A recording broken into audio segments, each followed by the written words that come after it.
आज का हमारा टॉपिक है relations and functions, class 11 chapter 2 exercise 2.1 NCERT solutions. Exercise 2.1 से रिलेटेड जो कुछ भी टॉपिक आपको पढ़ना है उस टॉपिक को हम लोग प्रीवियस वीडियो में डिस्कस किए थे और वह टॉपिक है order pair and Cartesian product of sets. इन दोनों टॉपिक का कंसेप्ट जो है उसको बताया गया था और यह आपको समझाया गया था कि how to find order pair and Cartesian product of sets.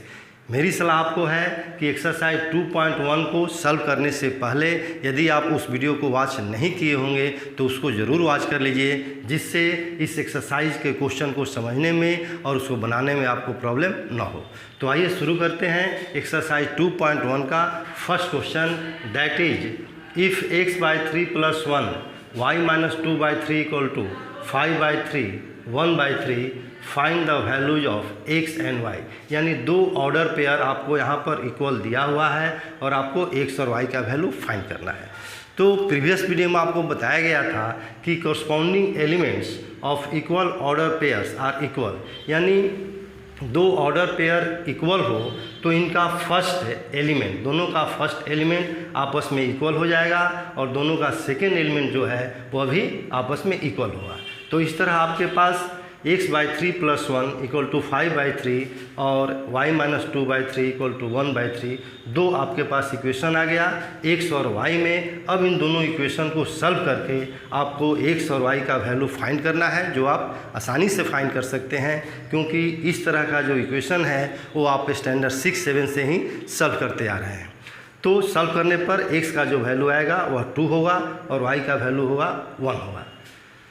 बहुत ही यह इजी क्वेश्चन है, सिंपल क्वेश्चन है। हमको नहीं लग रहा है कि इसमें किसी तरह का आपको परेशानी होगा सॉल्व करने में या समझने में, या आप आसानी से समझ सकते हैं। तो आइए अब क्वेश्चन नंबर 2 सॉल्व करते हैं।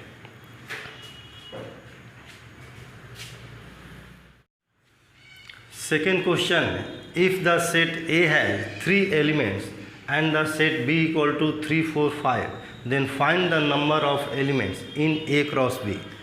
तो सेट ए के पास 3 एलिमेंट्स है। मैथमेटिकली इसको हम लोग कैसे लिखेंगे, एन ए इक्वल टू 3। पढ़ेंगे कैसे, number of elements in set A equal to 3।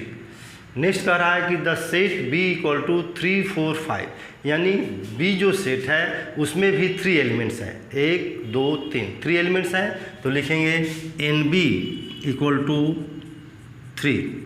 अब हमें फाइंड करना है number of elements in A cross B, यानी N A cross B, number of elements in A cross B आपको find करना है। तो प्रीवियस वीडियो में आपको बताया गया था कि किसी भी दो सेट के कार्टेशियन प्रोडक्ट में कितने एलिमेंट्स होते हैं, that depends upon the number of elements in first set multiply number of elements in second set.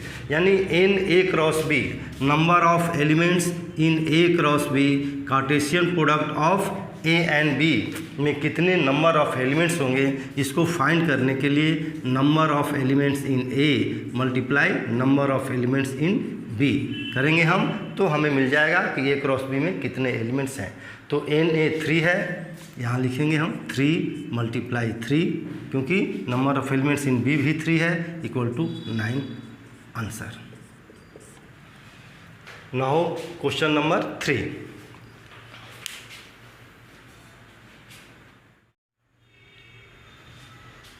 if g equal to 7, 8 and h equal to 5, 4, 2 find g cross h and h cross g। तो आपको previous video में बताया गया था कि किसी भी दो सेट का कार्टेशियन प्रोडक्ट फाइंड करना हो, यहाँ पर g क्रॉस h जो है इसको हम समझेंगे Cartesian product of g and h। Cartesian product of g and h को लिखते हैं g क्रॉस h। तो g क्रॉस h फाइंड करना है, यानी आपको Cartesian product of g and h find करना है। और आपको बताया गया है कि g क्रॉस h में वे सारे पॉसिबल ऑर्डर पेयर्स होंगे जिसका फर्स्ट एलिमेंट g से होगा और सेकेंड एलिमेंट h से होगा। तो फर्स्ट एलिमेंट जी से और सेकेंड एलिमेंट एच से लेते हुए जो कुछ भी संभव हो, जितना संभव ऑर्डर पेयर हो, वो सारे ऑर्डर पेयर हम फॉर्म करेंगे और सभी वो ऑर्डर पेयर इस जी क्रॉस एच का एलिमेंट्स होगा। तो यहाँ पर लिखिए जी क्रॉस एच इक्वल टू, अब फर्स्ट एलिमेंट यहाँ से लेंगे 7 और उसके बाद यहाँ से लेंगे तो पॉसिबल ऑर्डर पेयर होगा 7 5 7 4 7 2। आप लिखिए यहाँ पर 7 5 7 4 7 2। फिर नेक्स्ट जो एलिमेंट है 8 के साथ सभी का हम पेयर बनाएंगे जो कि ऑर्डर पेयर होगा। तो यहाँ लिखिए 8 5 8 4 8 2। अब इसके अलावे और कोई ऑर्डर पेयर नहीं हो सकता है जो जी के एलिमेंट और एच के एलिमेंट को लेकर फॉर्म किया जा सके। इसी तरह सेकेंड में आपको फाइंड करना है एच क्रॉस जी, यानी Cartesian product of H set H and set G, इन दोनों का कार्टेशियन प्रोडक्ट फॉर्म करना है। तो इसमें हम पहले एच है तो पहले एच का एलिमेंट्स लेंगे और नेक्स्ट हम लेंगे जी का एलिमेंट्स और तब लेते हुए सारे पॉसिबल ऑर्डर पेयर फॉर्म करेंगे। तो यहाँ पर लिखिए H cross G equal to 5 7 5 8 4 7 4 8 2 7 2 8। इस तरह आपको जो दोनों कार्टेशियन प्रोडक्ट फाइंड करना था वो आपका यहाँ पर है। Now question number 4। Fourth question, state whether each of the following statements are true और false, rewrite the given statement correctly. यानी नीचे जो मैथमेटिकल स्टेटमेंट दिया हुआ है इसको आपको चेक करना है कि करेक्ट है या इनकरेक्ट है। यदि यह इनकरेक्ट है तो उसको करेक्ट करके आपको लिखना है। फर्स्ट क्वेश्चन है if P equal to M N and Q equal to N M, यानी P का जो एलिमेंट्स है वह m है और n है, Q का भी एलिमेंट्स n है और m है, then P cross Q equal to M N N M. यानी यह कह रहा है कि जब P और Q का जो एलिमेंट्स है तो P क्रॉस Q में ये दो ही एलिमेंट्स होंगे, दो ऑर्डर पेयर होंगे एम एन और एन एम। आपको बताया गया है कि P क्रॉस Q में कितने एलिमेंट्स होंगे वह डिपेंड करता है number of elements in P multiply number of elements in Q। तो P में जो एलिमेंट्स हैं 2 है, Q में भी एलिमेंट्स 2 है।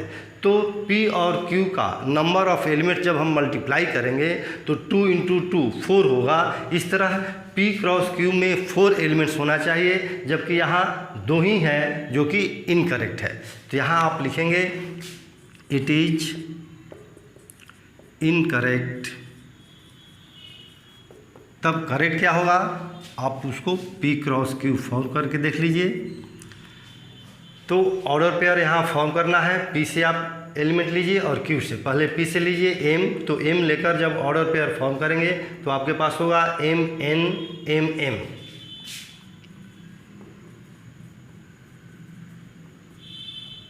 नेक्स्ट जब आप N लेंगे तो ऑर्डर पेयर होगा N N N M।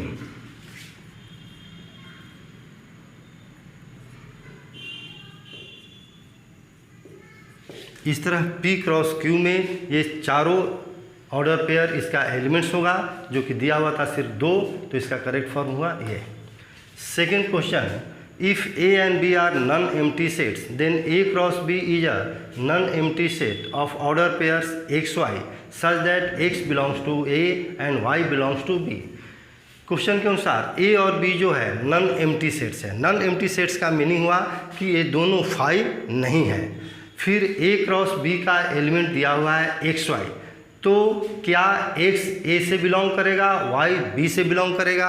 आपको बताया गया है किसी भी कार्टेशियन प्रोडक्ट ऑफ 2 सेट्स में जो कुछ भी एलिमेंट होगा उसका फर्स्ट कंपोनेंट फर्स्ट सेट से होगा, सेकंड कंपोनेंट सेकंड सेट से होगा। यानी इसको हम लिख सकते हैं कि X Y belongs to A cross B implies that X belongs to A and Y belongs to B.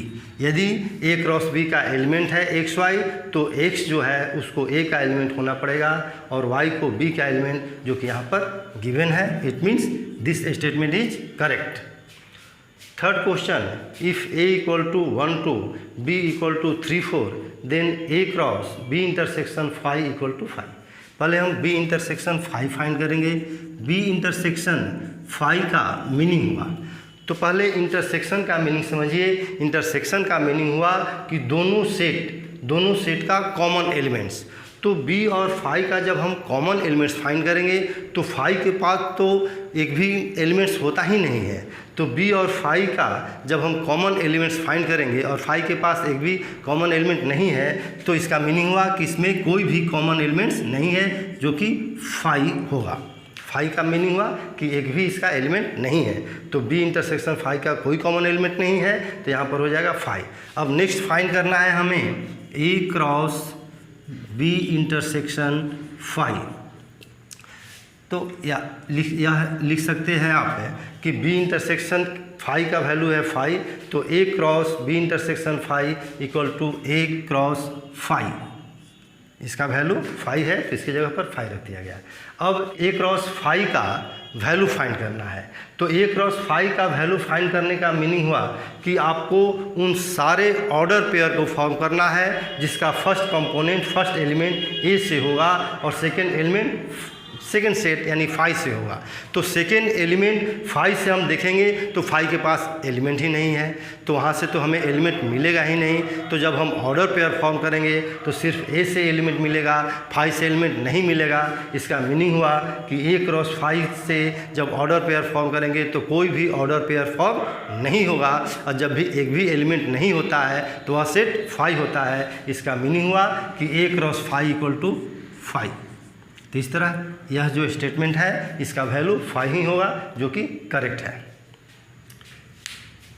Now question number 5,